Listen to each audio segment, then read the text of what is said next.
Hello! Hi everyone, this is Giulia Hepburn and welcome back to my channel. Today I changed the point of view of my camera so now you can see my beautiful mess behind me. I'm actually recording with my phone because today I'm going to talk about why I moved into a Fujifilm. Just a little bit story. My main camera is BAM! This big one, this big baby that is the Canon EOS 5D Mark III. Mwah, I love it. This is was first love. Like, it's a super reliable camera. I love it for big work. I'm always with this camera, and I got a park of lens for this one, and it's like, I don't know, it's the best camera that I ever have. And I'm really affectionate, and we did a lot together. Also, as you can see, I lost also part of this, and yeah, so it's like my battle camera. However, when I'm traveling, I tend to bring with me like my film camera and also the Canon one. But for big travel, also like maybe weekend travel, everything is packed in a little backpack, not in a proper professional photography bag, because I'm lazy. I want to leave the place, I want to enjoy the place, not only go in a place and thinking that I have to work to have beautiful picture. I want to experience that place as much as I can with my own persona and not all the time through a lens. So sometimes having the Canon with me was a little bit like stressful because it's quite heavy and it's heavy not only on my back but also if I put the strap, it's heavy on my neck, and after an entire day with my camera it's horrible. I feel pain everywhere. So I was looking for a new camera that could be light, that could be reliable, that could give me good result. I made my research for many long months. I think I spent 3 or 4 months just looking all the review around. I went to shops asking directly to people that know better about cameras to suggest me which one was the best. And in the end, I decided to move into the Fujifilm XT30. Yes, a Fuji. Wow, there is an helicopter. This review is not a review where I'm going to tell you all the specifics of this camera. You can find it everywhere. But I'm just going to tell you why I decided to move into Fujifilm and why this is, for me, is a very good camera. Also, I'm not a brand addicted. I moved from Nikon to Canon, Fujifilm. I also have a Pentax. My film camera is a Minolta, so I don't care about brands. I care about result. This is the baby, the little one. As you can see, it's very small. Let me compare directly so you can see how small is it. Can you see better? I have no idea if you can see better. The first point that I decided to move with this little baby is because it's small. As you can see, it fixed, it's not heavy at all. It can stay into a small pouch or a backpack, and it's not heavy at all. Also, the strap is quite, you see, it's not thick and it doesn't affect my neck. I tried for the first time when I went to Amsterdam and was perfect. For 3 days was amazing. I never felt that I was fainted or losing my shoulder. No, not at all. It was perfect. So it's quite small, but also it's super silent. And you have to know that I really enjoyed sometimes taking picture in places like museum, or also in places that maybe sounds can get distractive, and also I can be noticed by the people. It's a sound comparison. So this is the Canon one. So you can listen actually how is the sound, but Fujifilm,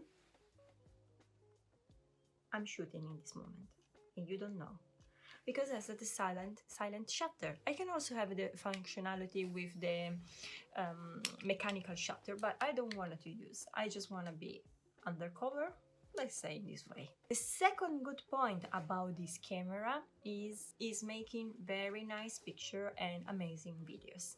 With Canon, I can always achieve nice videos, super sharp, and also the change of focus is very nice if you can do it manually. But if you're doing like digitally, sometimes you can listen the noise inside the camera, and I don't know, I never found myself like confident enough to do freehand with the Canon one, and so I always gave up doing video when I was traveling because it's too heavy. I think I need a tripod, and it's not convenient for me.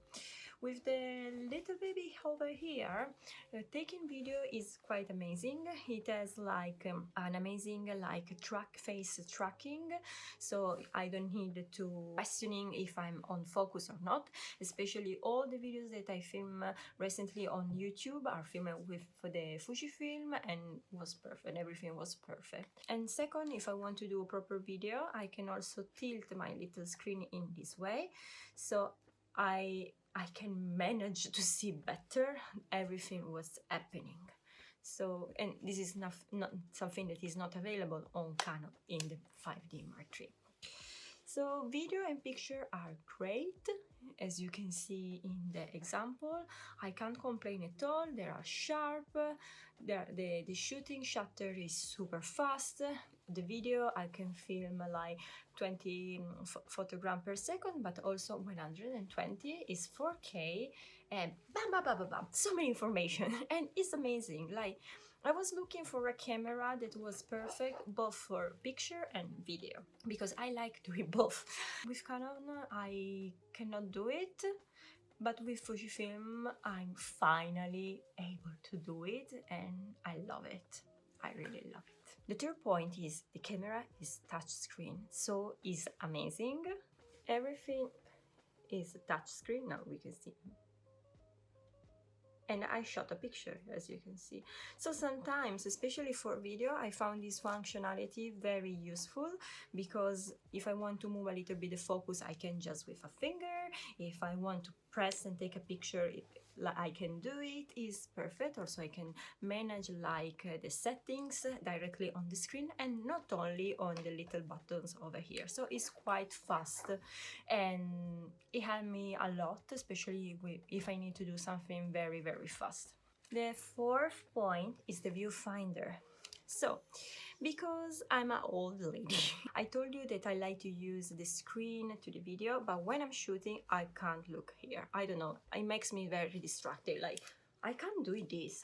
I really can't. Like, I look like silly in my head. But you have this perfect icon, like viewfinder. It's something that's also present in Sony, and I can actually see like in the full resolution inside the viewfinder. So it's perfect if I want to take a picture directly in this way. So simply that I'm using like a film camera, but it's not. It's just digital, and it's amazing. I prefer to use it when I'm shooting picture, just the view mode inside over here, and not the screen. And I think this double functionality is quite great, and especially if you're feeling maybe that you need, as me, to look into the viewfinder as a photographer, but to look into a screen if you're a videographer. Last but not least point is the remote control. I never ever have a camera with a remote control, like proper remote control that I can control by an app, and it's amazing. So when I'm doing my videos for YouTube, I use this app quite a lot to see if everything is focused, and on the app I can also check all the settings, and if everything is working perfectly. I can also download directly the picture into my phone and start editing immediately. So it's quite like the process that before with Canon was very long, because I have to discard the card in a computer or in an iPad, whatever.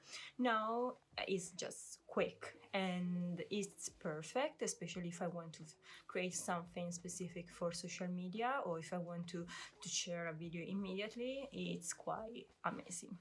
This little baby is quite cool, huh? So price-wise, I bought it during the Black Friday deals, and I have to wait until January to receive it. It was so long, and I think because I decided to have the version that is black everywhere, but the original one is silver and black, so it depends. There is also another color, but at this moment I forget how is it. Of course, there are also negative points. Negative points. Okay, I don't know if my hands are too big, but I don't think so. But sometimes when I'm filming, I press accidentally this button, and so like something like all the information come to the screen. So it's like, oh, sorry, no. So it's a little bit annoying when I'm doing that. But I think just because I'm not get used to the having button over here, and they are very sensible. Everything like could like maybe you're seeing a video and then you can see the settings, so it's a little bit weird and annoying sometimes, but something that I can just improve myself and my hands to be more able to do that. Okay, the second negative point is the battery. Is not very long, so I have to buy already other 2 batteries, because in a day, if you keep the camera on and if you switch from photos and videos, the battery is gonna die very soon, like 1 hour, 2 hours, let's say. And it depends, of course, how many pictures and videos you are shooting, how many stuff are you doing with your camera. Also, you have a standard or a boost way to use your camera. So if you're using the boost way, the battery is gonna die sooner.